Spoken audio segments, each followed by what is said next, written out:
Good morning, everyone. Welcome to TeleShadowing. We are live on YouTube. This is part 3 of our cardiology month for the month of June, where we will be learning about various cardiology clinical skills and also a little bit about heart auscultation and the physical exam. So let's get started. So yes, heart auscultation, ECGs, evolution of myocardial infarctions, and also heart murmurs. So let's start off with heart sounds. Essentially, heart sounds are basically created by blood flowing through chambers of the heart as the valves open and close. So they're the typical lub dub, if you will, of a healthy heart. So we'll also listen to some normal heart sounds as well. So basically the lub or the first heart sound, that is basically the bicuspid and tricuspid valves closing as the heart fills in systole. So it is basically the sound that the heart makes when the two valves close. This is why we learned about all the different valves in our previous sessions in anatomy and physiology. And then the dub represents the semilunar valves closing during diastole. So let's actually break it down. In order to understand these sounds, we first have to talk about two main concepts, the cardiac cycle and also blood flow. So we can review the cardiac cycle. The cardiac cycle basically includes everything that happens from the beginning of one heartbeat to the beginning of the next heartbeat. And generally speaking, we can divide it into two phases, the systole and the diastole, as we said before. And systole means contraction and diastole means relaxation. Now, technically, there are more than just these two phases in the cardiac cycle, as you see in the right-hand graph. But you'll see in this picture here that there are more phases. So we'll see that in upcoming slides. But for the purposes of understanding heart sounds, we're just going to look at these two main phases of the cardiac cycle. So with that understanding of the cardiac cycle, let's talk about the second aspect, blood flow. Now let's briefly touch on blood flow. We talked about this in previous sessions, and so this is our third time talking about the heart's blood flow. It's very, very important to know. But briefly, when blood comes back to the heart from the body, it enters the atria and goes into the ventricles. The ventricles then pump that blood back out. And on the right side, the blood is going to the lungs. And on the left side, you'll see the blood is going to the rest of the body once it becomes oxygenated. So on the right hand, you can see here this diagram from the Mayo Clinic, the Cleveland Clinic, sorry. In the Cleveland Clinic, you see here the superior vena cava and inferior vena cava, 1 and 2.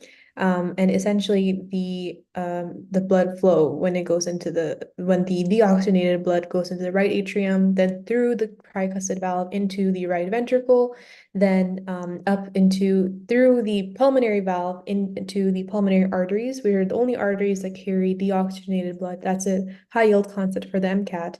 And then basically through the pulmonary arteries, they go into the lungs. This deoxygenated blood then becomes oxygenated and comes back to the heart through the pulmonary veins, enters the left atrium, the mitral valve, and then once the oxygenated blood goes from the left atrium to the left ventricle, it goes to the mitral valve. And then from the left ventricle, it goes to the aorta via the aortic valve. So that's the brief summary. We went into this into depth in part 2 of our cardiology series. So with that all said, now we understand a little bit about cardiac cycles and a little bit about the blood flow. Let's talk about the 4 main heart sounds. S1 and S2 represent the normal heart sounds, the lub and the dub. Dub is considered the S2 and lub is considered the S1. So let's break it down. Let's talk first about the S1, the first heart sound. So let's bring those two concepts together of the basically at the beginning of the systole, the ventricles, they start to contract. And when the ventricles are contracting, one of the first things that's going to happen is these valves between the atria and the ventricles, they shut. And so this makes sense because of the blood, it just came from the atria. And we don't want it to go back there. Instead, we wanted to go to the lungs to get oxygen and become oxygenated, and also to the body to deliver that oxygen. So the valves, those valves are called atrial ventricular valves because they are between the atria and the ventricles, which makes sense. But they also have specific names. So, right, remember we talked about the tricuspid valve on the right side and then the mitral valve on the left side. And when those valves shut, it's not a silent event, it makes a sound. And that's the first sound that we hear when we listen to the heart using a stethoscope. It's actually the lub of the lub-dub sound, also called S1, the first heart sound. Now let's talk about S2, the second heart sound. Now, the second heart sound, basically, let's go back to the ventricles. When the ventricles contract and they pump the blood out on the right side, and the blood is going to the pulmonary artery to get to the lungs. And on the left side, the blood is going into the aorta to get to the rest of the body after that contraction. So after systole, we get diastole of the heart, and specifically the ventricles are relaxed now. And right at the beginning of that relaxation phase, the aortic valve and the pulmonary valve close. So in some places, the pulmonary valve is also called the pulmonic valve. So it's the same thing. And so once again, once those valves close, the pulmonary valves, we get another sound. And that's the dub of the lub-dub sound of the heart. So that is called the second heart sound. So now let's listen to a normal heart sound and then learn about S3 and S4.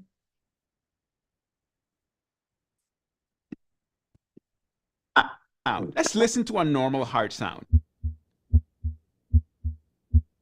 See, we have the lub-dub, lub-dub, lub-dub. 1, 2, 1, 2. Sounds pretty normal. You can hear it's like a clean sound for the S1 and S2. Lub-dub, lub-dub, lub-dub.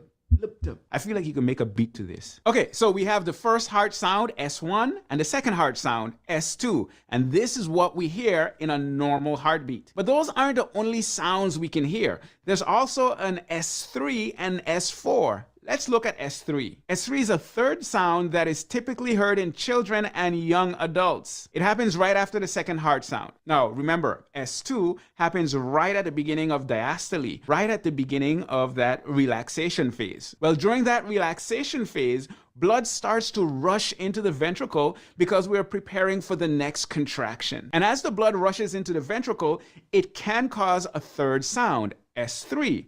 Let's listen to that one.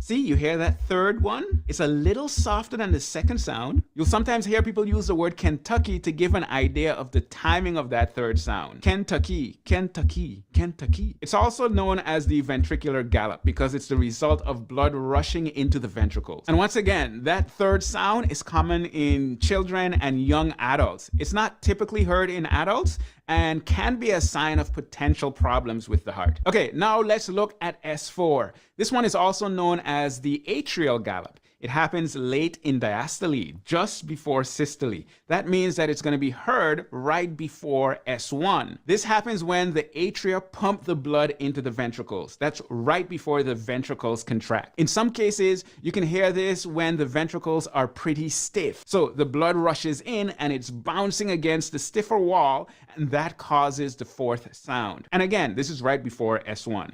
Let's listen to that one.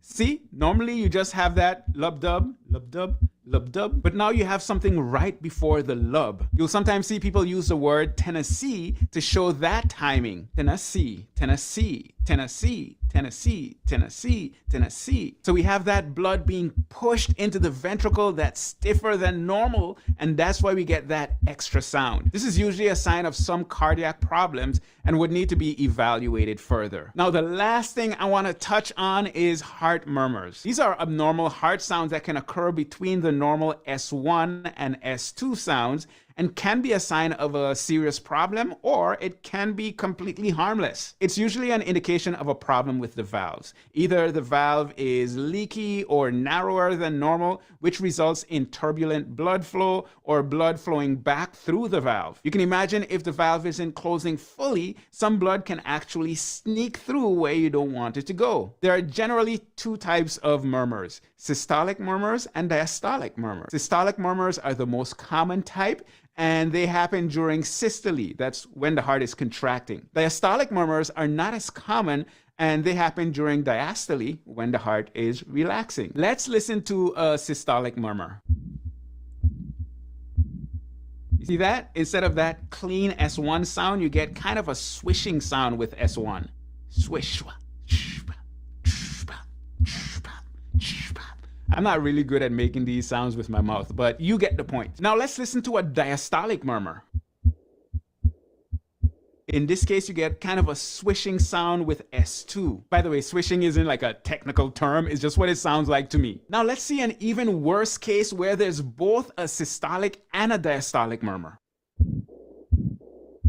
Man, that junk sounds like blood is just squirting all over the place. Not good. But as you can tell by just listening, it appears that some blood is getting through where it shouldn't be getting through. And the S1 and S2 are not as...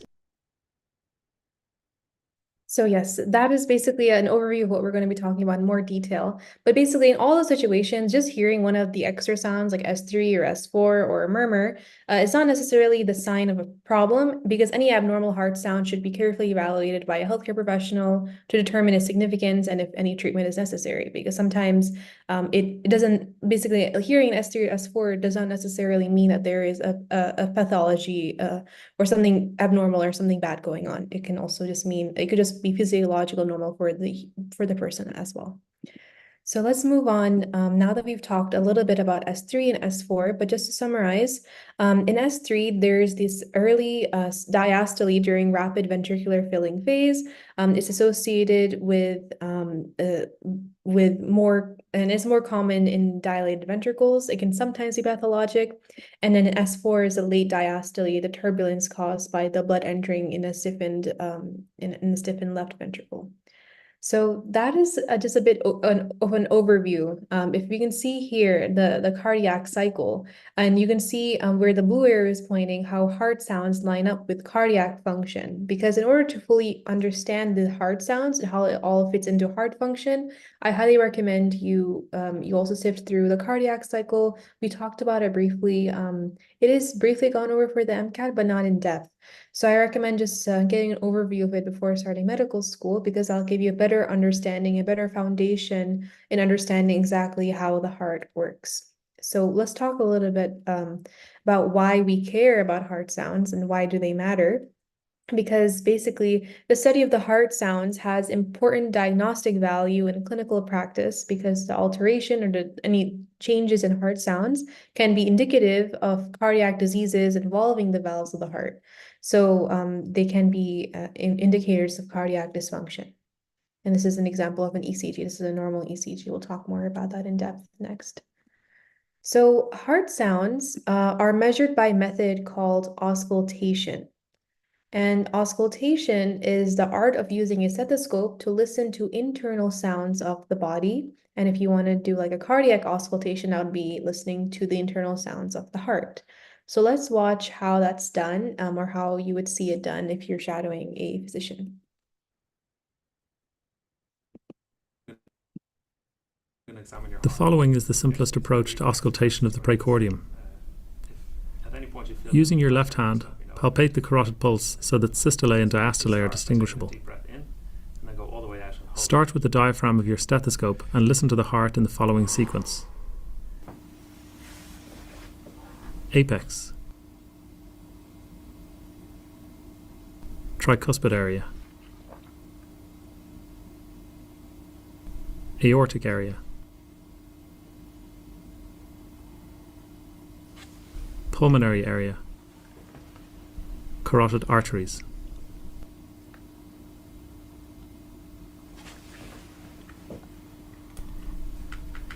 Change to the bell of your stethoscope and listen to the heart in the same sequence. Apex, tricuspid area, aortic area, pulmonary area, carotid arteries. If a murmur is heard, comment on where it is loudest, where does it radiate to, is it systolic or diastolic, what grade is it, and describe its intensity, pitch, or any other features. All right, so we learned a little bit more about how it's actually done physically when you're analyzing the heart. So that's a more textbook definition way of doing it for your OSCEs. And OSCEs are basically basically you have simulated patients, and in the simulated patient lab where you're able to be assessed on how you see basically actor patients. And so you're able to practice your skills on them, your clinical skills on them once you're a medical student. And so these are different patient positions that can be used for cardiac auscultation. Sitting, left lateral recumbent, where someone is laying down on their side, and also supine or laying down on their back, which was the position that we saw in the video for the previous OSCE video. And this is basically a screenshot from the textbook called The First Aid for the USMLE Step 1 exam. Basically, it's very relevant because the USMLE is the first exam that we take to be licensed medical doctors. So here it's basically showing you where to actually listen to the heart sound. So there's this acronym, this mnemonic, APTM, where to listen. So you start off with the aortic area to listen for any possible systolic murmurs. And if you do hear one, what it could mean and like what pathology it could mean, what disease it means. The tricuspid area for T, pulmonic area where you could potentially hear a systolic ejection murmur and what that could mean. It could mean a pulmonic stenosis, an atrial septal defect, or a flow murmur. The mitral area or the apex is the systolic murmur. You could also hear potentially a diastolic murmur as well, which could be indicative of mitral stenosis. You can also see here, like this area, if you hear any abnormal sounds, you could potentially hear a mitral regurgitation. So these are all different maneuvers that you can have for the patient. They could be standing, you could have them passively raise their leg, squat, hand grip, or also inspiration, like breathe in and breathe out. That's what the patient was doing in the video that we just saw. But basically, these are maneuvers that should predict these cardiovascular changes physiologically or normally. So normally, this should happen. But then if there are murmurs, they would be more increased. And so you'll be able to use your clinical judgment and be able to tell if there's something abnormal going on. Once you hear the normal and long enough, you'll be able to distinguish that from what's abnormal. And also what types of murmurs would decrease with a specific type of murmur. So it is very interesting and something that you will definitely get a lot of time to practice when you're in medical school, but just a brief overview I wanted to provide. So what exactly are heart murmurs? Heart murmurs are basically the extra sounds that can be heard during auscultation because of abnormal blood flow through the heart. So it could be like a whooshing sound, a humming, a rasping sound. It could be caused by a narrowed valve, a leaky valve, potentially a hole in the heart, or maybe a congenital disease, or also some complications from infection like pericarditis. And you can see here, normally the valve, remember the mitral, bicuspid, tricuspid, aortic valves, they should normally be closed and normally be open like this. But in valve stenosis, it stays open, or in valve stenosis, it could also be closed or not appropriately closed. You can see here, there's a gap and an opening here. Or if it's open, maybe it's open too much or it's not open enough. So these are all things that can go wrong. But this is why it's so important to have the basic understanding of what's normal, what is healthy, and what is physiologically normal. And that is why we learn normal anatomy and physiology in undergrad in order to understand what can go wrong in order to apply it to different pathologies. Because if I didn't know that the normal heart is supposed to close like this, how will I know that this is something that is abnormal when I'm hearing it on a patient? So we're able to apply all these things to patient care. And this is an interesting factoid I wanted to share. An estimated 75% of children will have a heart murmur at some point in childhood, but only 1% will actually have a heart defect. So that's why I was saying in the beginning, like if someone does hear an S3, let's say, it doesn't necessarily mean that there is a pathological defect in the heart, but rather a potential thing that could be explored more, but doesn't always mean, S3 won't always mean that there is like a defect, because it's very normal in children and young adults to have an S3 sound. It goes away in adulthood. So, or later on in adulthood. So it is very important to have healthcare professionals being trained in being able to distinguish between the two. So that's all my overview on heart sounds. Now let's talk a little bit about ECGs. Now we promised to talk more about this in previous sessions, like electrocardiograms. It is something I'm learning myself still, so I won't get into too much detail, but I will give a bit of an overview on what does PQRST mean. We've talked about these, but we haven't really explained it in depth. So basically, an ECG or an electrocardiogram, it can also be spelled EKG, that's spelled in the UK. So ECG and EKG are the same thing. They're just spelled differently. Essentially, an ECG or electrocardiogram is a test that measures the electrical conductivity of the heart. So remember, we learned about the electrical conductivity. It's not just blood flow that's flowing through the heart. There's also electrical activity. So here in the SA node, you can see it starts in the SA node. There is this electrical signal pathway, the Purkinje fibers you can see here. And I'll show you on the next slide. But basically, this is what a normal EKG or ECG should look like, and a normal heart rate. I would ask, what do you think is a normal heart rate? Normal heart rate is anywhere between 60 to 100 beats per minute. Anything more than that could mean tachycardia or a fast, abnormally high heart rate. So let's review the conduction pathway. So I talked about the SA node. We start off up here, where the purple dot is the purple SA node. Then the electrical conduction. So I'm talking about electricity. I'm not talking about blood flow here. So I go from the SA node to the atrium, down to the AV node, then to the bundle of His, then the right and left bundle branches. Then I hit the Purkinje fibers, sorry, I mispronounced that. And then down to the ventricles, then the left bundle branch, that will divide into the left anterior and posterior fascicles. So the SA node is located in the upper part of the crista terminalis near the SVC opening, and that's considered the pacemaker. That's why I've said the word SA node like many times over the past couple of sessions. That's like your pacemaker of the heart. That's basically where the electrical signal starts, and there is a dominance with slow phase of that upstroke. The AV node is located in the interior, in the interatrial septum, near coronary sinus opening. So the blood supply is usually from the right coronary artery. So there is a 100 millisecond delay that allows time for that ventricular filling, that lub dub. It's not lub dub, but lub dub. So that's what actually keeps the heart pumping. The pacemaker rate, if you're going to compare like the rate of contraction, the SA node does it faster. Does it at a faster rate than the AV node, and the AV node is faster than the bundle of His and the Purkinje fibers and also the ventricles. So SA node is fastest and AV node.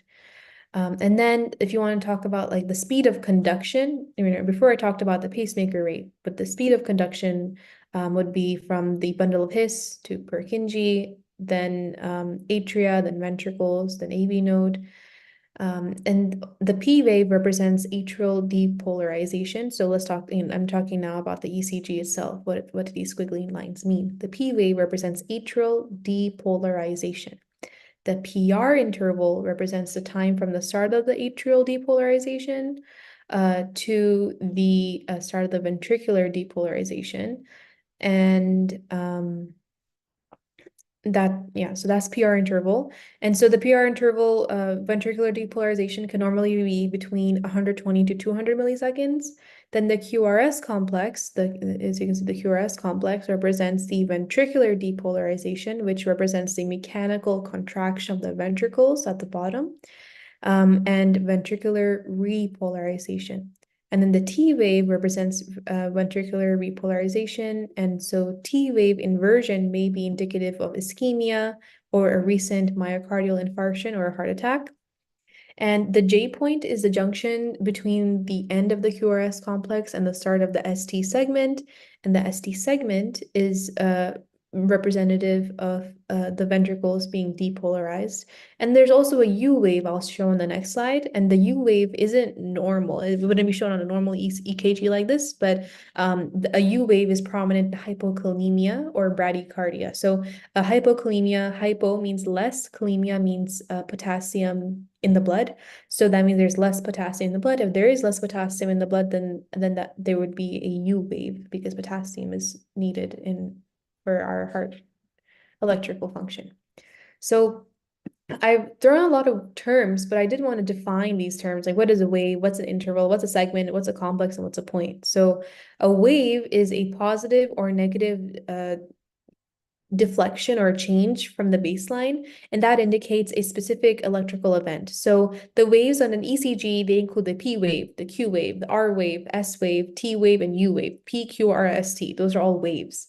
The interval is the time between two specific ECG events. So the intervals, they're commonly measured on an ECG, include the PR interval I talked about before, the QRS interval, also called the QRS duration, a QT interval, and RR interval. So they're all examples of intervals. An interval is a time between two specific ECG events. A segment is basically the length between two specific points on an ECG, and they are not supposed to be at the baseline amplitude. So they're neither negative or positive. And the segments on an ECG include the PR segment I talked about already, the ST segment, and TP segment. Now, the ST segment is very important. We'll talk about that later. But just remember ST segment. And a segment is the length between two specific points on the ECG that are supposed to be at a baseline amplitude. So they're neither positive or negative. A complex is a combination of multiple waves that are grouped together. So the only main complex on the ECG is the QRS complex. And a point is defined as, well, there's only one point on an ECG. That's called the J point. That's where the QRS complex ends and the ST segment begins. So the J point here is right here, where it's pointed at. So this is the J point where the QRS complex ends. So QRS is the QRS interval. It ends here, and it represents the beginning of the ST segment. So it's a point where it's called the J points. These are all important. These are all important to know because this is normal, but if things are abnormal, we need to be able to basically analyze them.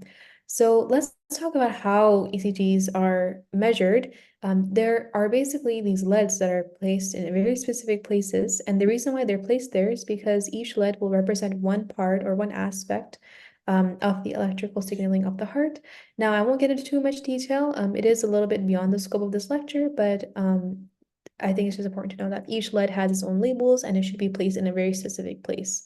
For the chest LEDs, there are 6 wires that connect to the chest and are called chest or precordial leads for the standard 12 lead ECG, and there are 9 for the 15 lead 15 lead ECG.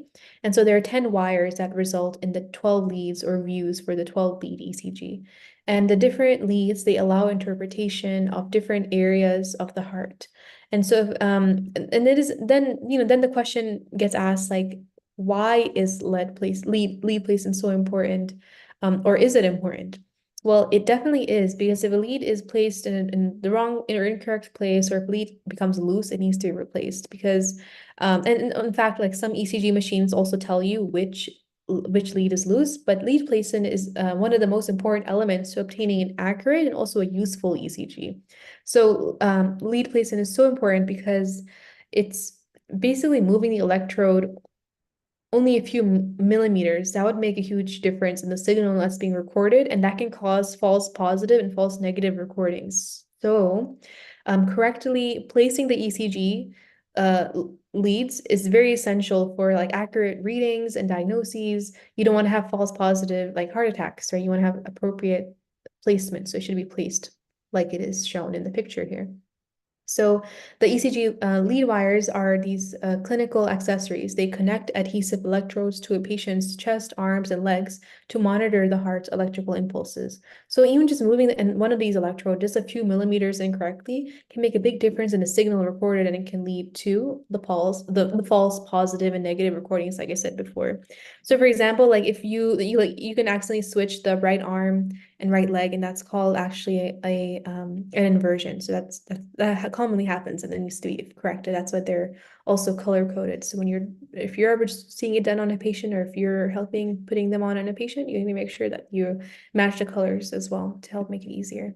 So for example, if you place like the V1 and V2 electrodes too high up instead of low in the intercostal space here, it can mimic conditions like ventricular hypertrophy. So that is why, in order to have a standard, appropriate, correct ECG recording, that is why the placement is very important. Here, this is actually talking about the cardiac action potential. This sort of talks about, the importance of potassium, sodium, and potassium and calcium. So just like the action potential in our brains, there's an action potential in our cardiac myocytes. And when I was talking about depolarization, repolarization, that is the electrical current that is being measured by these electrodes for ECGs. And this is basically the basis of, like I said, the SA node, the AV node. They represent depolarizations, and that is what powers that pacemaker, the SA node or pacemaker, to be able to depolarize and cause that or just initiate the next contraction. So that is all very important. So you need to have the correct levels of potassium out, sodium in order to depolarize or become more positive, and then repolarize means become more negative. So this is the millivolts. So I'm sure we learned about this. We learned about N action potential for neurons. So this is the one for cardiac cells. And here you can see there are different action potentials that occur based on where you are in the heart. So we talked about the SA node. This is what the action potential of the SA node looks like normally. The AV node looks like this in orange. The bundle branches looks like this. And you can see here, each of these represents one aspect, one color-coded aspect around this P wave, P interval. So I just found it interesting, a bit of an artistic rendition of why this electrical impulse is so important.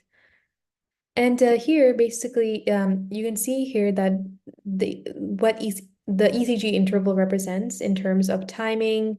You can see here like the boxes and the box lengths also mean something. They represent over time. So, and then there's a lot of calculations that can be made based on this, a lot of measurements. You can see a lot of cardiologists, they tend to have a compass, those compasses that can that you put one point down and you're able to make a perfect circle. So they can use a compass actually to be able to measure a lot of these things. As a lot of cardiologists have a handy compass with them because they're always reading ECGs. So you can see here the normal range, but if it's increased, if a PR interval is increased, then it could be a potential AV block or atrioventricular block. If the QRS interval is increased or there's like an increased length of time, then there might be drug toxicity or there could be a bundle branch block. So understanding what is normal is very important to understanding what is abnormal. And you can see changes in heart rate and rhythm based on the ECG. So here you're also able to, and in fact, the computers do this when they print it out, but you can also you can hide the computer result and also be able to calculate yourself what is the heart rate of the patient based on their number of pulses over time. So here you can see there were 300, and then you divided by 1, 2, 3, 4, 5, 6 boxes, you're able to tell the beats per minute. So the ECG is very cool. And the more you practice, the more you're able to understand and differentiate between different heart rates. So this is a much slower heart rate than this one right here. Then of course, I'm giving you all a very qualitative understanding, qualitative description, a very bird's eye level view of it. Of course, there are many other variables that I'm not really getting to the math for. But basically, ECG is this graph of voltage versus time. So voltage is the y-axis and time is the x-axis. Again, this is why math is so important and why we had to take calculus in pre-med. And basically, the cardiac electrical system includes, like I said before, the sinus node, both atria, the atrioventricular node, AV node, the His-Purkinje system, and both ventricles. This interface between the depolarization and repolarization tissue results in the dipole field that is measurable at the body surface through the ECG. And the normal pattern of the electrical activation includes the P wave, QRS complex, and T wave. So the P wave represents atrial depolarization, QRS complex represents ventricular depolarization, and the T wave represents ventricular repolarization, not depolarization. The ventricular depolarization is dictated by the QRS complex. And then the 12-lead ECG allows us to determine that rate, rhythm, and QRS axis. Now, I just wanted to go to sort of look at some narrow complex tachycardias and just like for fun, so we can sort of compare. And now we've looked at normal this entire time. Let's look at some abnormal ECGs. And I've just taken one block instead of an entire ECG. Sometimes that becomes overwhelming for students. So let's look at some narrow complex tachycardias. So this is AFib or atrial fibrillation. I'm sure we've heard that in many of our medical shows. Oh, this patient has AFib, or if you're shadowing in the emergency department, you'll hear this a lot. AFib, very common. So you can see here the RR intervals are a little bit, they're not equal. So that's what this is saying. The RR segments are not in they're irregular, you can say, and there's also absent P waves. This is an atrial flutter, where even though the RR rates are equal, unfortunately, there's a 4-to-1 sawtooth pattern, which is very, very common in the atrial flutter. In fact, actually, I can go back and describe actually the AFib a little bit more depth. So basically, this is an irregularly irregular rate. That's what it's described as. Irregularly irregular rate and rhythm with no discrete P waves. And this activity usually originates from near the pulmonary veins in the left atrium. And the most common risk factors for AFib include hypertension and coronary artery disease, or CAD. And this may predispose someone to thromboembolic events, particularly a stroke. So what is a thromboembolus? A thromboembolic event is basically when a thromboembolus sort of detaches if someone has a bunch of plaque buildup. So AFib can also lead to a stroke. Atrial flutters are basically this rapid succession of identical and consecutive atrial depolarization waves. That's what causes the sawtooth pattern or appearance of the P waves. And this activity usually originates from a re-entry circuit around the tricuspid valve or the tricuspid annulus in the right atrium. And you'll learn all of this in more depth, of course, in medical school. I'm just giving you a bird's eye view. And there are many, many more of these narrow complex tachycardias. So I just wanted to show you these two. And then there's wide complex tachycardias. Now, the wide complex tachycardias refer to the ventricles, not the atria. The atria are for the narrow. But basically, here's a VTach, or ventricular tachycardia. And ventricular tachycardia typically has a regular rhythm with a rate of more than 100. Remember I talked about what is the normal heart rate? Normal heart rate is anywhere between 60 to 100. It depends. Some people are athletes, some people have different lifestyle, and some people have their own normal, but anywhere between 60 to 100 is considered averagely normal.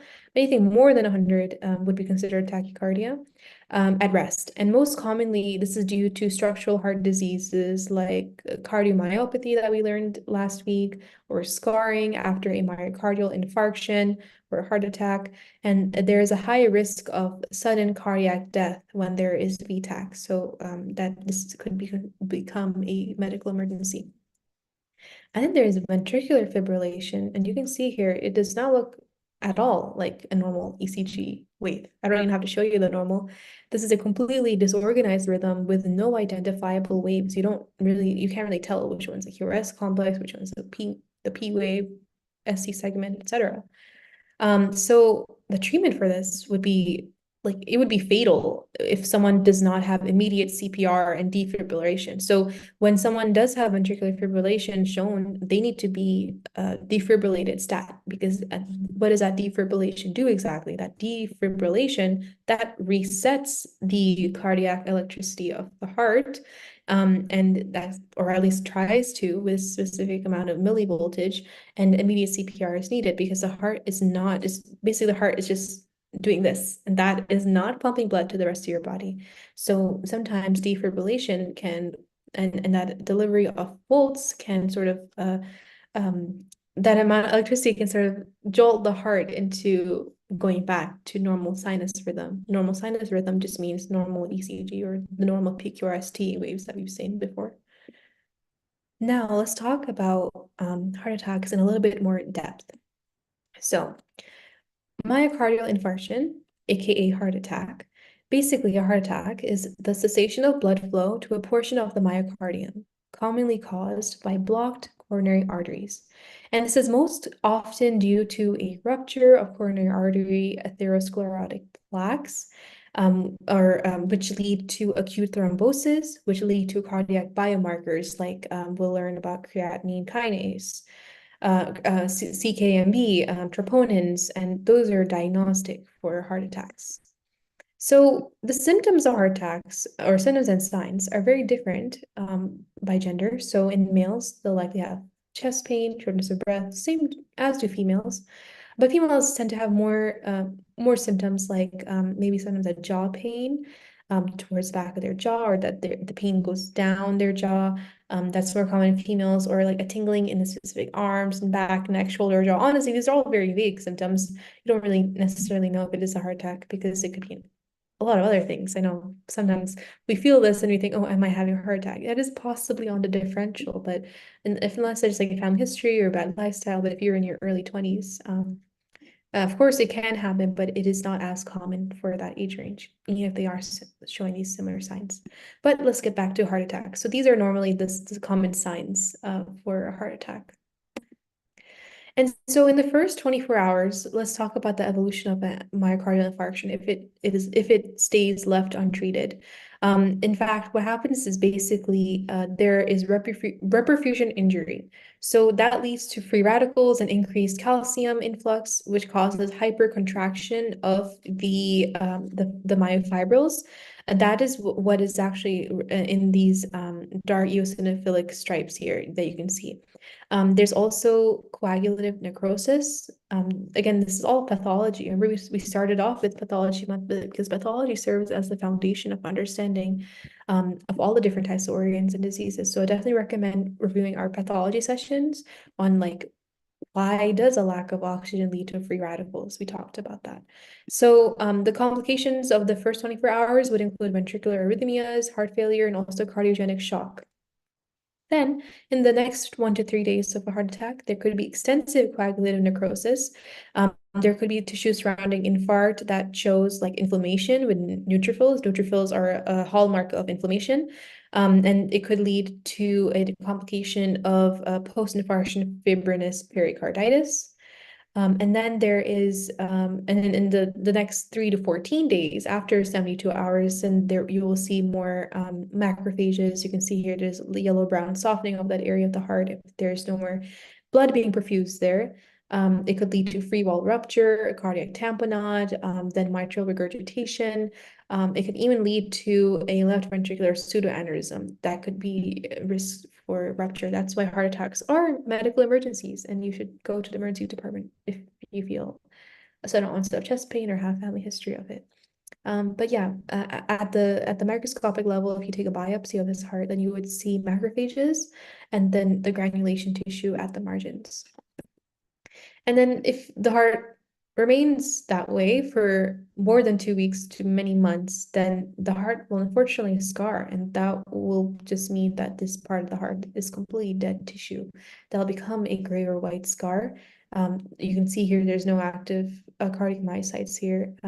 Could be heart failure in this area. And so that means basically if this is your normal heart, that means there's one part of the heart that's not really pumping anymore. And then basically this is all that's left of your heart. And remember, heart cells, they do not have stem cells to regenerate. So you're not going to be able to regenerate that heart. You can only, that just means that the rest of the heart will have to work, I guess, a quarter times harder to make up for the lack of activity in this section of the heart.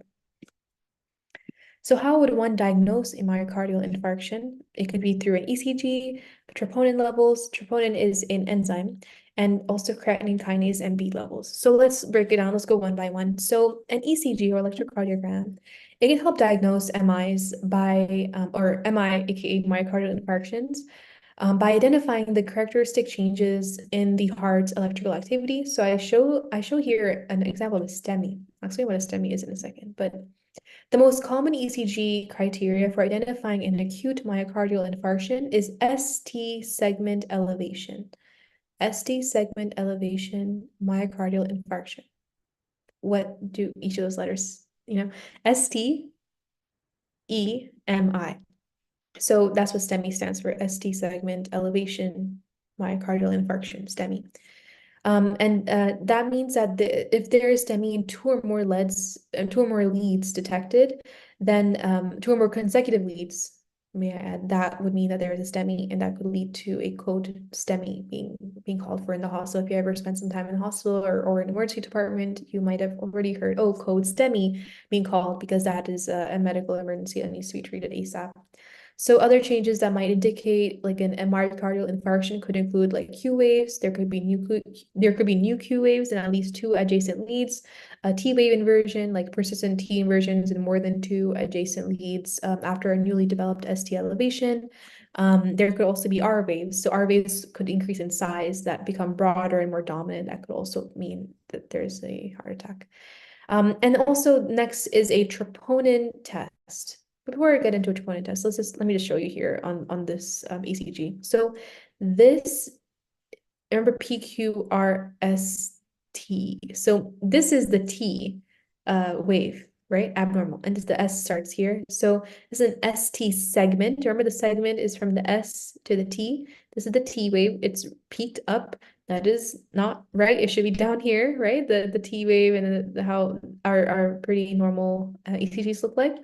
Instead, this is the ST segment elevation. That's why it's called a STEMI. This would be a STEMI ECG. Now, a troponin level test measures the levels of troponin or troponin I proteins in the blood. That helps diagnose a myocardial infarction or heart attack because troponin is a protein that's only found in heart muscle cells, and it's released into the bloodstream when the heart muscle is damaged. So remember, we saw that dead heart and or dead aspect, dead part of the heart, and when that is dead, that basically the cells combust, and when they combust, they release their proteins, and if those proteins are released, they go into the bloodstream. And so when if the heart muscle is damaged, then you'll see more troponin. So the more damage the heart sustains, the higher the levels of troponin and T and I in the blood will be. So that's why like early detection of an MI, when I showed you that MI evolution, like the first 24 hours is most, or at least within 72 hours, you should try getting it treated in order to, or starting like antithrombotic therapy to limit damage and also preserve that cardiac function. Troponin tests are often used in emergency rooms to help diagnose heart attacks. And so clinicians or doctors or other providers, they must interpret troponin results in the context of other information, though, like clinical history, ECG findings, cardiac imaging.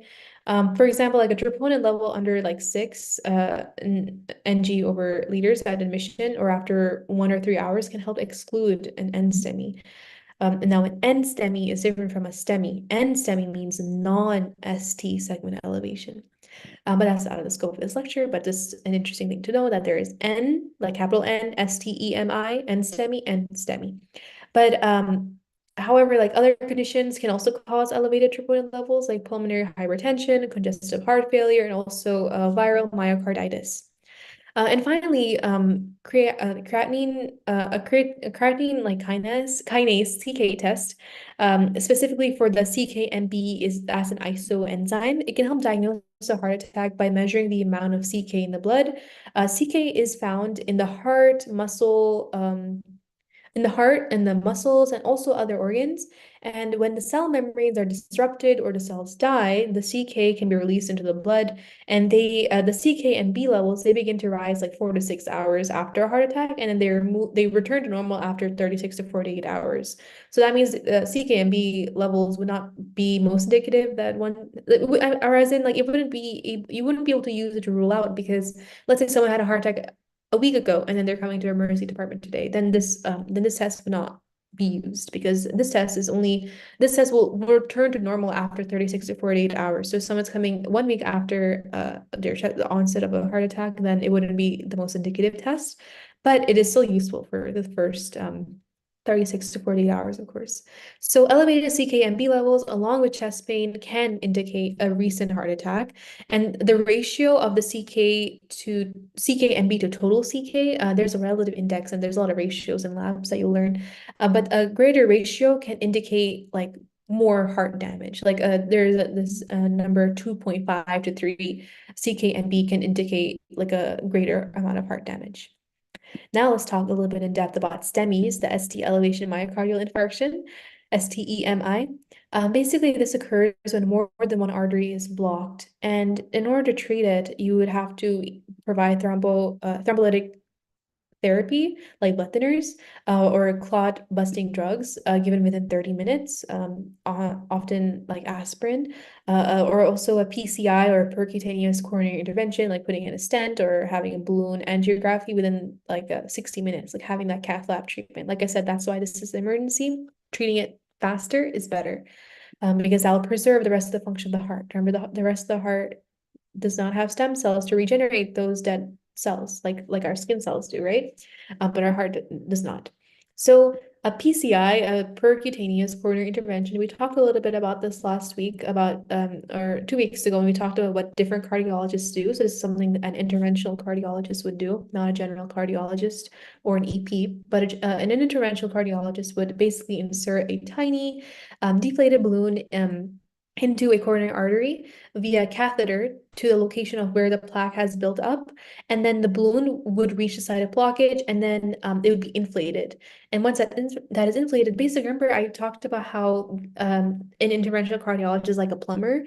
This is basically doing plumbing in the arteries. Our arteries are literally like pipes, like tubes. So once the balloon has reached the site of blockage or poor blood flow, the balloon is then elevated, and then the stent is left in place to hold open the artery, because of course balloons can pop. But so then the balloon is removed, but the stent stays, and that will ensure proper blood flow, because the stent is ensuring that the vessels don't shrink again or basically occlude. So again, remember, this is basically like plumbing. All right, now let's apply what we learned with 2 case studies. These are questions taken or adapted from AMBOSS, which is basically a question bank similar to UWorld, and AMBOSS is basically a way that we medical students also practice questions. And so I'll show you some case studies applying what we've learned. Totally okay if you're like, oh my gosh, where did this come from? Because it is a bit high level. These are medical college level, like board level questions. So it's just good to just see it, just, in a low stakes environment. So I'll read this for everyone. 2 days after undergoing an uncomplicated total thyroidectomy, a 63-year-old woman has acute chest pain.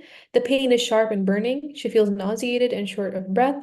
The patient has a history of hypertension, type 1 diabetes mellitus, medullary thyroid cancer, multiple endocrine neoplasia type 2A, anxiety, coronary artery disease, and gastroesophageal reflux disease, or GERD. She smoked half a pack of cigarettes daily for 24 years, but quit 18 years ago. Current medications include lisinopril, insulin glargine, insulin aspart, sertraline, aspirin, ranitidine, and levothyroxine. She appears anxious and diaphoretic. Her temperature is 37.4 degrees Celsius, or 99.3 degrees Fahrenheit, pulse 64, respiration 17, blood pressure 148/77. The lungs are clear to auscultation. Remember, we learned about what auscultation means. Exam shows a 3 centimeter linear incision over the anterior neck with a 1 millimeter of surrounding erythema and mild serous discharge. The chest wall and abdomen are non-tender upon basically when you feel them. There is a 5 out of 5 strength in all extremities and decreased sensation to soft touch on the feet bilaterally. The remainder of the examination shows no abnormalities. Which of the following is the most appropriate next step in management? So I'm putting in the management here. So this is a lot of information, and a lot of it is not actually relevant for our discussion. Also, even to answer the question, it takes so long to read it, but really there are only 1 or 2 key pearls that can help you answer this question. So let's talk. So we know there are some abnormal lab findings. Like physical exam findings, like the decreased sensation to touch in the feet.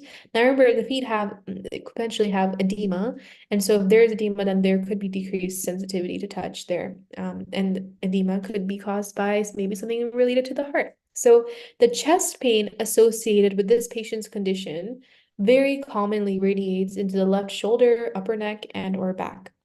So let's go over the 5 answer choices that we have here. So A, we'll revisit A because that is what we just learned, but B, CT pulmonary angiography. So a CT pulmonary angiography, this is used to diagnose like a pulmonary embolism, and that can manifest into acute chest pain and dyspnea or shortness of breath.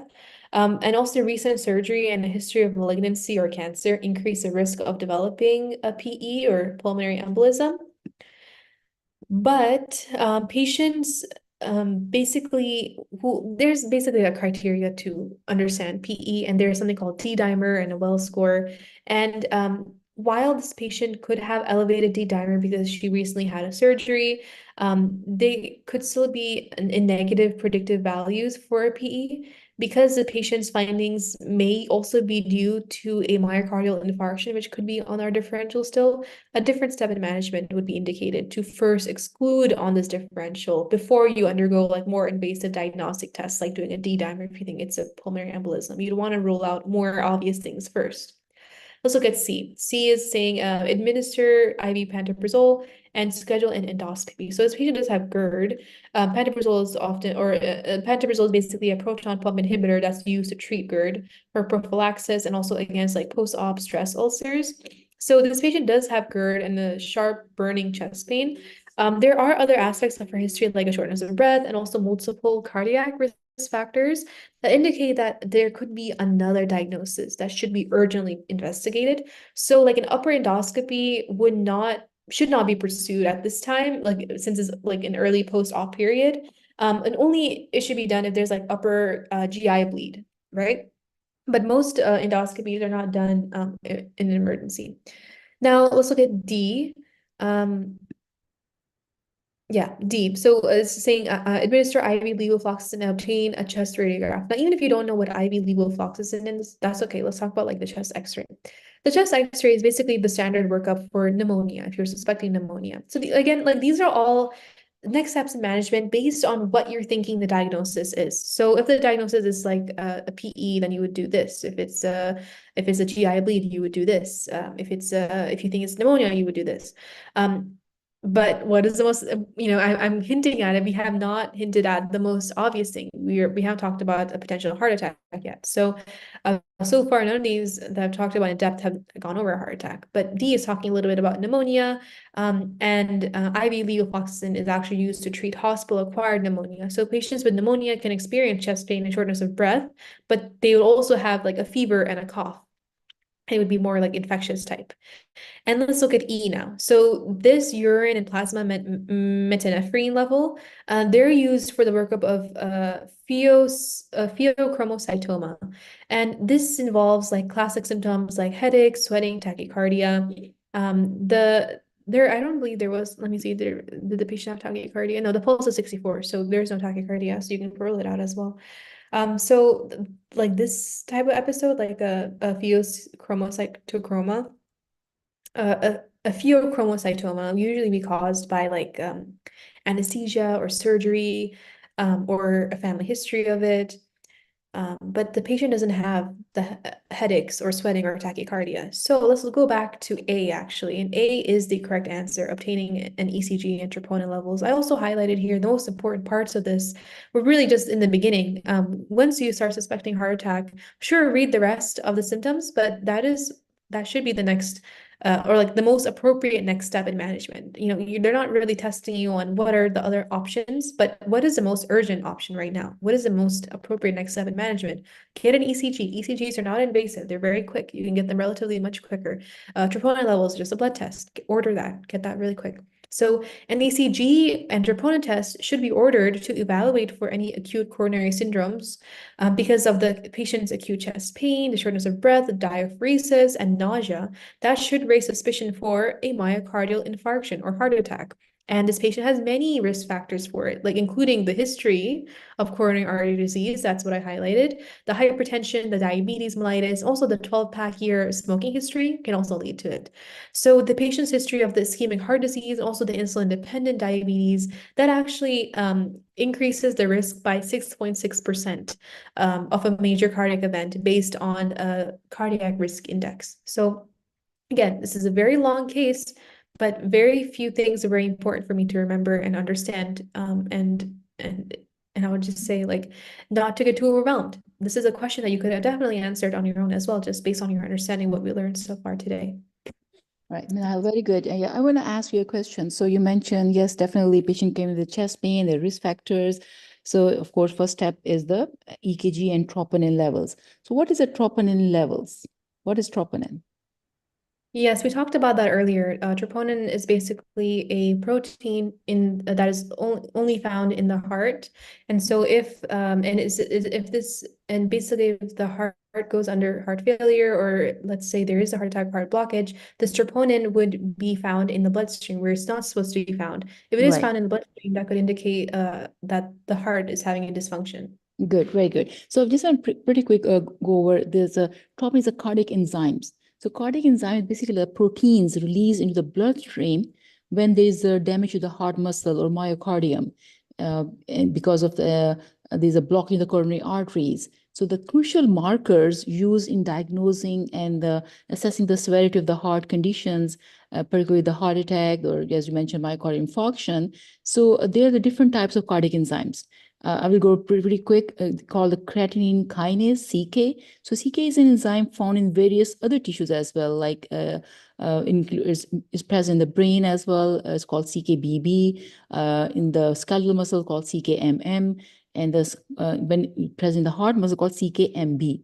So CKMB is specifically used as a cardiac markers because it is predominantly found in the heart. And elevated levels of CKMB in the bloodstream indicates the damage of the heart muscle cells.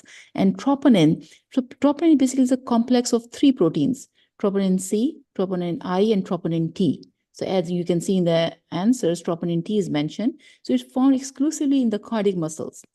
And when troponin I and troponin T are released into the bloodstream, when there is a damage to the cardiac muscle cells. Why it happens, as you mentioned before, when there's a myocardial infarction, when there's a blockage to the coronary arteries and there's not enough blood supply to the heart muscle myocardium, that cause damage, and these cardiac enzymes are released. And troponin levels rise within few hours after myocardial injury, and they remain elevated for several days. And that's why it's making it highly sensitive and specific marker for myocardial infarction. And that's the reason these cardiac enzymes, you need to remember that especially the troponin and CKMB are crucial in diagnosing the MI. All right, I'll stop here. Let's move on. Thank you, Dr. Shima. Yes, this is the graph that we showed earlier about CKMB and also troponin levels when diagnosing a myocardial infarction. Good, very good. All right, so let's go over our next case study. It's our last one for today. A 64-year-old man is brought to the emergency department 30 minutes after the sudden onset of substernal chest pain and nausea while playing tennis. He has hypertension and hyperlipidemia. Current medications include hydrochlorothiazide and atorvastatin. He does not smoke cigarettes or drink alcohol. He is diaphoretic and distressed. Pulse is 110 per minute, respirations 31, blood pressure 85 or 55 millimeters of mercury. Exam shows jugular venous distension. Crackles are heard over the lower lower lung fields bilaterally. Capillary refill time is delayed. The extremities are cool to touch. Serum troponin 1 concentration is 0.04. A 12-lead ECG shows ST elevations in leads 2, 3, and AVF. Remember, these are the names of the different leads. And which of the following is the most appropriate next step in management? So again, this is a question asking you what is next most appropriate thing to do? So here are the different option choices, A, B, C, and D.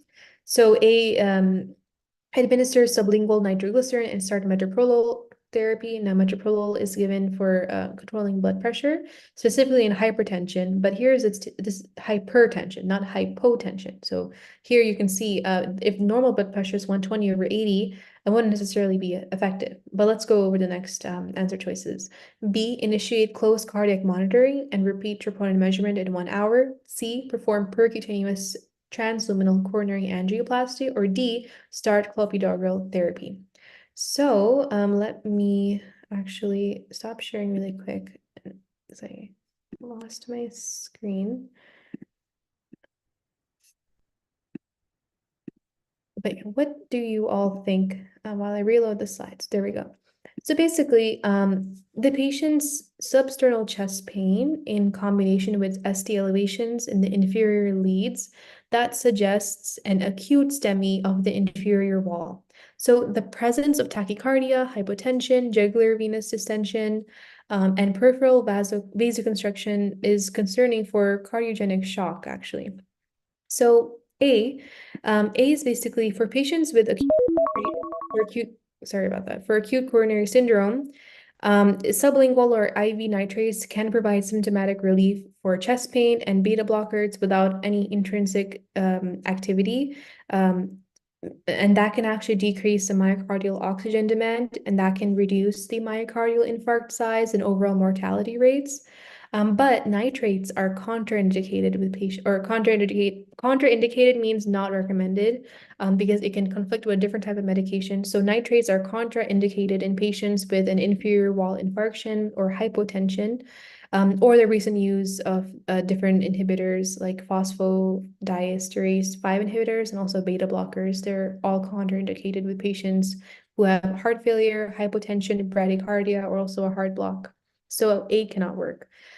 B, close cardiac monitoring and serial troponin measurement. They're indicated in all patients with a suspected acute coronary syndrome.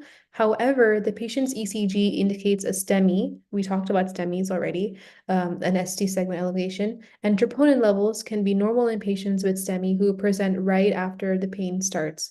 So therefore, the definitive therapy should not be delayed. It should not just be monitored closely. You should be doing something therapeutic. Let's look at D before I talk about C. So D, dual antiplatelet therapy, or DAPT, with a P2Y12 receptor antagonist like clopidogrel. There's also other medications like ticagrelor.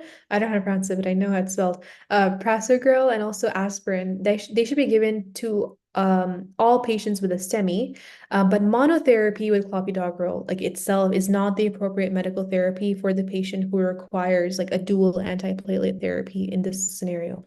So the monotherapy with aspirin rather than clopidogrel can be initiated immediately, and in any patient with acute coronary syndrome, like I talked about before, you can initiate aspirin.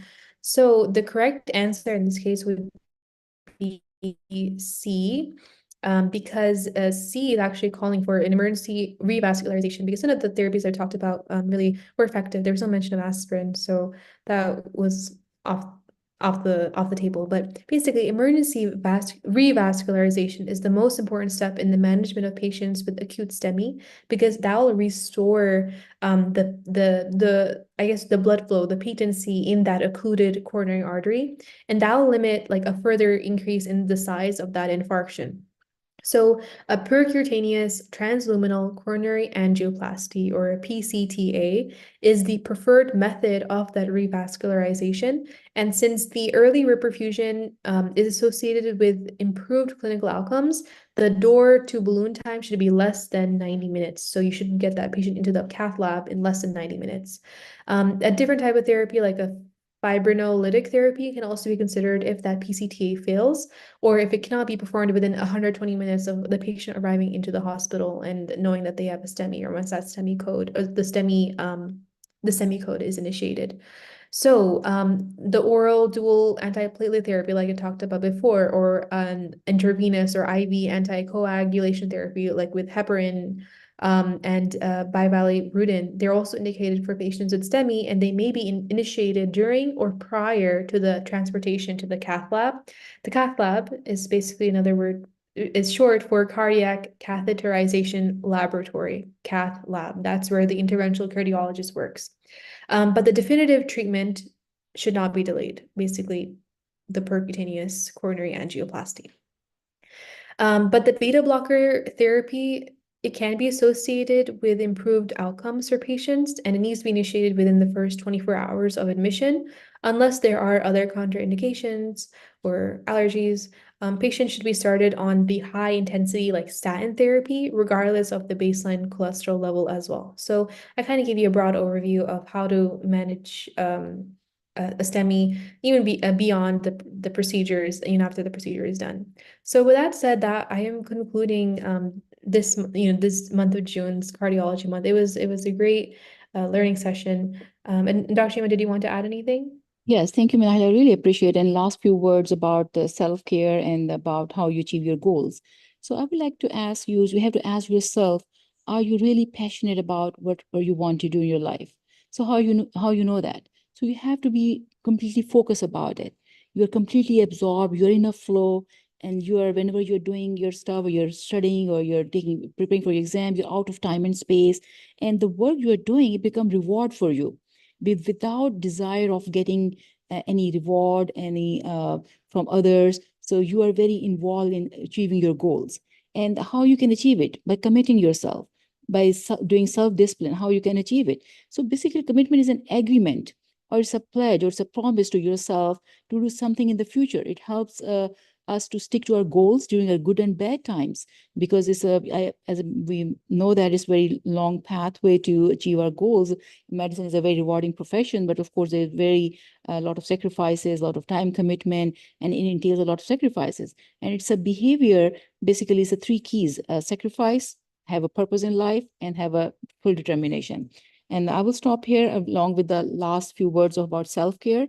PQ, physical health, emotional health, your spiritual health, and your mental health. So please keep working in all these 4 areas, and I will wish you all best of luck. Thank you, everyone.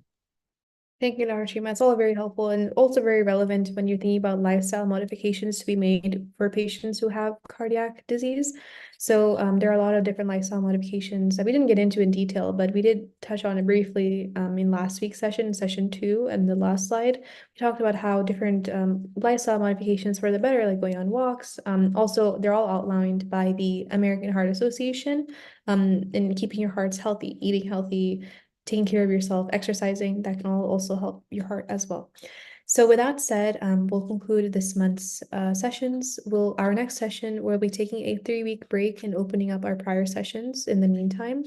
But as always, the TeleShadowing quiz is now open on teleshadowing.com/certification. You will need a 70% or higher to pass. And I'm looking forward to seeing you all at our next session on July 19th. We will be starting off July as our renal and pulmonary month. So we'll learn about pulmonology and also nephrology.